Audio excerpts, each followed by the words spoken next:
مستقبل کی خارجہ پالیسی، تلوار کی دھار پر چلنا۔ کالم نگار Syed Sardar Ahmad Pirzada, the first blind journalist of Pakistan, APNS best Urdu column award holder, روزنامہ نئی بات، مورخہ 19 جون 2021۔ اس وقت ہماری خارجہ پالیسی کے افق پر امن نظر آ رہا ہے۔ موجودہ ماحول میں ٹھنڈک مستقبل کے کسی پریشان کن حالات کا پیش خیمہ بھی ہو سکتی ہے۔ خارجہ پالیسی کا مضمون بھی حساب کتاب جیسا مضمون ہے۔ اس میں بھی غور و فکر کر کے 2+2 جیسا صحیح نتیجہ لیا جا سکتا ہے۔ اس کے لیے چند خاصیتوں کا ہونا ضروری ہے، جن میں خارجہ پالیسی چلانے والوں کا بیرون ملک ذاتی تعلقات بنانے کی بجائے صرف ملک کے ساتھ مخلص ہونا، خارجہ پالیسی بنانے والوں کا پیشہ ورانہ طور پر پوری طرح ماہر ہونا، خارجہ پالیسی بنانے والوں میں وقت پر فیصلہ کرنے کی صلاحیت کا ہونا، خارجہ پالیسی میں غلطی کی گنجائش کا نہ ہونا، خارجہ پالیسی کے بارے میں ہر وقت شد و مت کے ساتھ ریسرچ کا عمل جاری رکھنا، ریسرچ کے نتائج کو اہمیت دینا اور انٹرنیشنل ریلیشنز کے اساتذہ و اسکالروں سے مسلسل رہنمائی لینا وغیرہ شامل ہے۔ پاکستان کی خارجہ پالیسی میں اب تک انہی اصولوں میں سے کسی نہ کسی کی کمی ضرور رہی ہے۔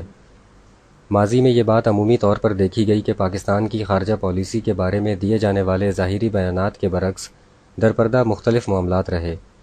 اگر یہ سلسلہ مستقبل میں بھی جاری رہا تو مستقبل کے نتائج ماضی سے زیادہ خطرناک ہو سکتے ہیں۔ پاکستان کی خارجہ پالیسی میں خفیہ اور کھلم کھلا دشمن ملکوں کو تلاش کرنے کے لیے زیادہ دور نہیں جانا پڑتا، بلکہ خفیہ اور کھلم کھلا دشمن ملک کے بالکل قریب ہی مل جاتے ہیں۔ اگر پاکستان اپنے ارد گرد کے ملکوں کے ڈاٹس کو ملائے تو ایک آدھ کو چھوڑ کر باقی سب ڈاٹس کو ایک لائن سے جوڑا جا سکتا ہے۔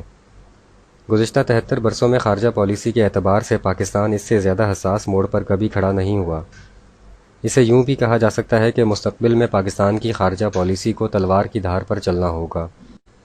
ماضی میں پاکستان خطے میں امریکی مفادات کا نگران ہونے کے باعث کبھی کبھار امریکہ کو داء بھی لگا جاتا تھا، جسے امریکہ جان بوجھ کر نظر انداز کر دیتا تھا، لیکن اب ایسا کرنا آگ سے کھیلنے کے مترادف ہوگا۔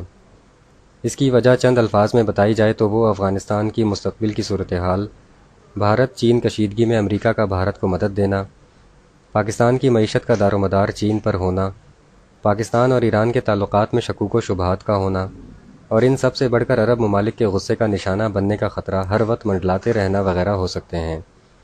یورپی یونین سے بھی پاکستان کے تعلقات پہلے سے کم درجے پر ہیں۔ مندرجہ بالا تمام حالات کا فائدہ بھارت اٹھائے گا اور سارا نقصان پاکستان کے کھاتے میں آئے گا۔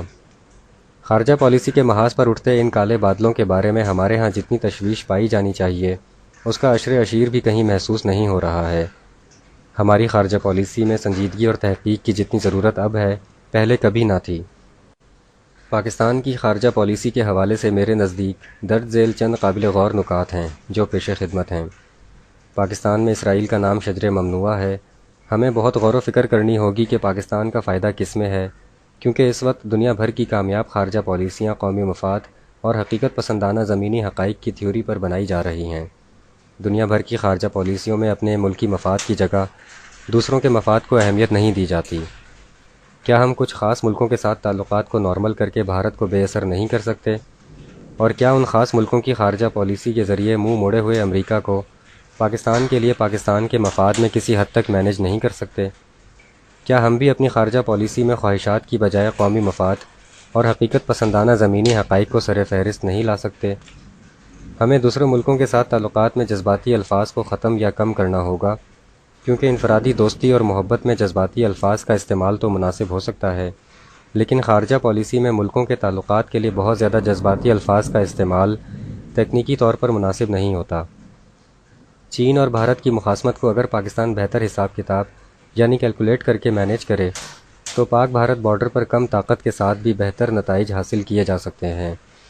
ہمیں خارجہ پالیسی کو دوبارہ ترتیب دیتے ہوئے اس بات کا فیصلہ کرنا ہے کہ کیا پاکستان مستقبل میں خدمات پیش کرنے والا ملک رہے گا یا اپنا کردار شروع کرے گا۔ امریکی خارجہ پالیسی میں پاکستان کے کم اہم ہونے کے اثرات پاکستان کے سیاسی اداروں پر کم اور سیکیورٹی اداروں پر زیادہ مرتب ہو سکتے ہیں۔ شکریہ۔ The end.